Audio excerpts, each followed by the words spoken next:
কারণ তোমরা বলার সময় বলেছো যে আমাদের এখানে স্বৈরাচারী সরকারের লোক বসে আছে, আমাকে এই করছে। তারা চলে যায় নাই।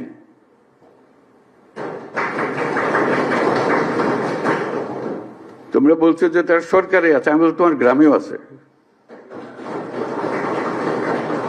শুধু সরকারকে দেখি আমি চলে গেলাম ওই সরকারে আছে, তারা কিছু করতে পারতেছে না। তোমার গ্রামে আছে, তুমি কিছু করতে পারতেছো? তুমি তো দুঃখ করতে এসছো আজকে। কাজে সেই তেজ আসতে হবে না, এদেরকে জায়গা দেবো না আমরা কোথাও।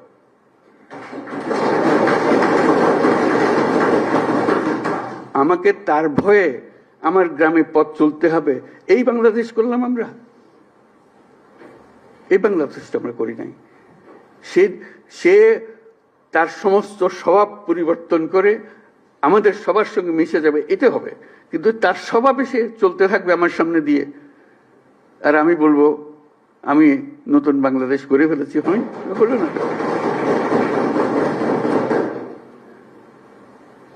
কাজে তাদেরকে জয় করতে হবে, তাদেরকে সোজা রাস্তায় আনতে হবে, যে এইভাবে চলো, দেশ চলতে হলে এইভাবে করতে হবে। মারপিট করে এটা হবে না। যদি বল তার সে আমারে পিটবে, আমি পিটবো, এটা এই পিটাপিটির শেষ কোনোদিন হবে না। তাদেরকে বোঝাতে হবে তোমাদের রাস্তা ভুল, যা করেছো মাপ চাও। তোমরা বিচারের কথা বলেছো অনেক সময়, বিচার তো হবে, বিচারের কাজ সরকারের দায়িত্ব বিচার করা। এবং তোমরা তাৎক্ষণিক বিচার চেয়েছো, এখানে অনেকে তাৎক্ষণিক এক্ষুনি বিচার চাই। বিচারের মুশকিল হলো যে তাৎক্ষণিক হয় না এই জিনিস, কারণ তাৎক্ষণিক হতে হলে অবিচার হয়ে যায়। বিচারের মূল জিনিসটা হলো এটা সুবিচার হতে হবে। বিচারের কাজ চলতে থাকুক, যারা অপরাধী, যাকে সাক্ষ্য প্রমাণ আছে, তারা পুলিশের হাতে সুপর্দ করে দাও, বিচারের হাতে তুলে দাও, সে প্রক্রিয়া চলতে থাকবে। তুমি তুলে দেবে তাকে যথেষ্ট সাক্ষী প্রমাণ সহ।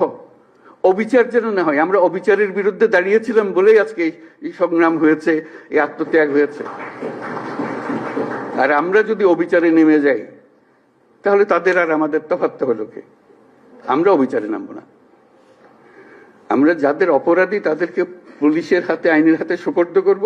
আর যারা অপরাধী নয়, যে পুলিশের হাতে দেওয়ার মতো নাই, তাদেরকে মানুষ করব, যে ভাই এই দেশ আমরা একসঙ্গে করি, যেই দেশের স্বপ্ন আমরা দেখতেছি, তোমরাই স্বপ্ন দেখে। তো এই দেশ আমার একার না, তোমারও এই দেশ।